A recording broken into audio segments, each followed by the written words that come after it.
गिबि कुइसना जाबाय कामाख्या मन्दिरा बबे हाजोआव दं? अपसनाव दं नीलाचल हाजो, चित्रसल हाजो, सैध्यसल हाजो, जगिनी हाजो।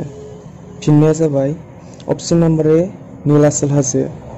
दानिया नेक्स्ट कुइसन आसामनि राजथावनिया माब्ला शिलंनिफ्राय दिसपुर जादोंमोन? अपसनाव दं 1950, 1955, 1971, 1973। फिननाया जाबाय अपसन नम्बर डी 1973। नेक्स्ट कुइसन आसाम साहित्य सभाया माब्ला गायसनजाया?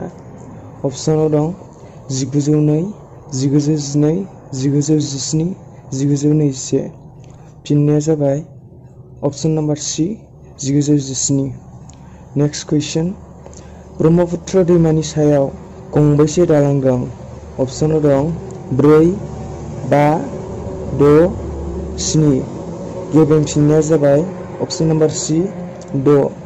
नेक्स्ट कुइसन आसामनि गिबि चिफ मिनिस्टारा सोरमोन? अपसनाव दङ बिष्णुराम मेधि, तरुणराम फुकन, गपिनाथ बरदलै, हिमन्त बिश्व शर्मा। फिननाया जाबाय अपसन number C Gopinath Bordoloi. Next कुइसन श्रीमन्त शंकरदेवा माब्ला जोनोम जाया? अपसनाव दं 1352, 1332, 1449, 1465।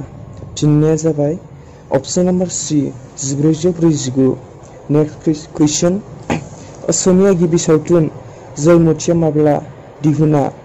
अपसनाव दं 1922, 1935, 1938, 1942।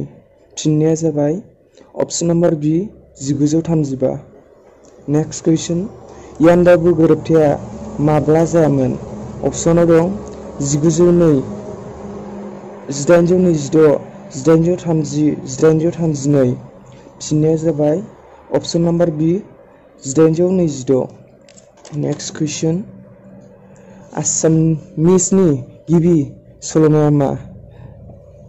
अपसनाव दं मिरि, जियरि, पदुम कुनवारी, भानुमति, सुधर्मार उपाख्यान।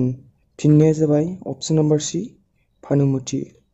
नेक्स्ट कुइसन आसामनि गिबिसिन मेगाजिननि मुङा मा? अपसनाव दं अरुणोदय, दैनिक आसाम, बिस्मय, प्लान्टिक। फिननाया जाबाय अपसन number A Arunodoi. Thank U.